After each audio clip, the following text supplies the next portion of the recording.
Like and subscribe and click the bell icon to get new video updates.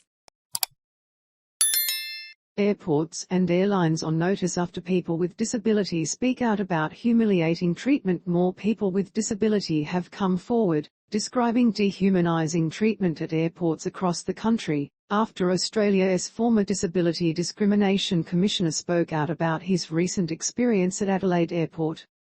Graham Innes said he was refused access to use the body scanner and was asked to use a walk-through X-ray scanner at the airport on Friday.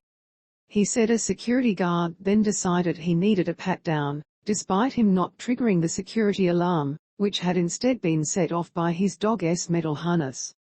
Further accounts have since emerged from airport passengers with disability who say they have been subjected to rough handling, including model and disability access consultant Aker Go. Aker was on a high, returning home via Adelaide from Australian Fashion Week in Sydney, where they participated as a model in the Fix the System Not Me Adaptive Clothing Collective show.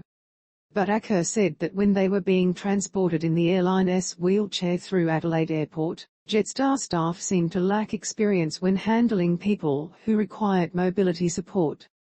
We were on the flight bridge, there is a lot of bumps, essentially they pushed me too hard, I fell right out of the chair, Aker said. The first thing the staff member said was, "You should have held on tighter. ICOULDNT get up," it was dehumanizing. In an Instagram post, Aker said the experience was horrible and terrible. A Jetstar spokesperson said staff were well trained to provide assistance to customers requiring wheelchairs, and said the airline had since reached out to Aker. A number of team members attended to assist the customer on the aero bridge, and assisted them through the airport to the baggage carousel, the spokesperson said. We've also reached out to the customer several times yesterday and today to better understand their experience and are waiting to hear back. We continue to investigate what happened in this instance. How am I supposed to know you with a guide dog? Former FIFO worker Viv Baclia, who worked as a psychologist for the Royal Flying Doctor Service, RFDS, said she had had dozens of humiliating experiences while transiting through Adelaide Airport security with her guide dog. On one occasion, she said, a security staff member told her she was going through the wrong security lane. I said, "I am sorry, I am standing here with my guide dog. I can see what lane I am supposed to go down," Ms. Baclia recalled. He said, "How am I supposed to know you with a guide dog? You're not wearing a vision-impaired badge, you should be wearing one of those badges." I said, "Excuse me? That is not my responsibility to tell you I have a disability." Ms. Baclia, from Canberra, said she had so many belittling experiences at the airport that she started asking airline staff to assist her through security. The security staff would use really generic terms, "Just come over here, put that there," Ms. Baclia said. When you're vision impaired you don't have those concepts, you can see.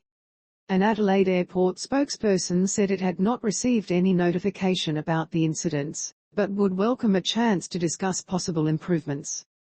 We weren't aware of the concerns raised by the customer, the spokesperson said. We would welcome an opportunity to speak with her so we can help make her journey through Adelaide Airport more smooth in the future and we can further improve how our teams support customers with a disability. Mother calls for more training. Perth woman Philippa Scott said she had made recent complaints to Perth Airport about security's treatment of her 17-year-old daughter, who has autism and PTSD.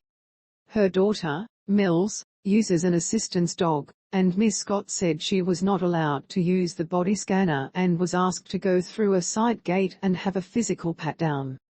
It is a huge issue for someone with enormous sensory issues, Ms. Scott said. We offered for her to go through the main scanner with myself in charge of the dog, then let the dog go through and be scanned and be patted down, then for myself to go through.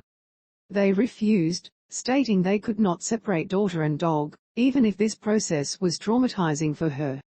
Ms. Scott said a few months later her daughter tried to pass the same security again, and had to convince staff to use an alternative security check, using the email received from Perth Airport apologizing for the first incident. No one should have to go to that level. I think the workers need to hear from people with actual experience of disability, she said.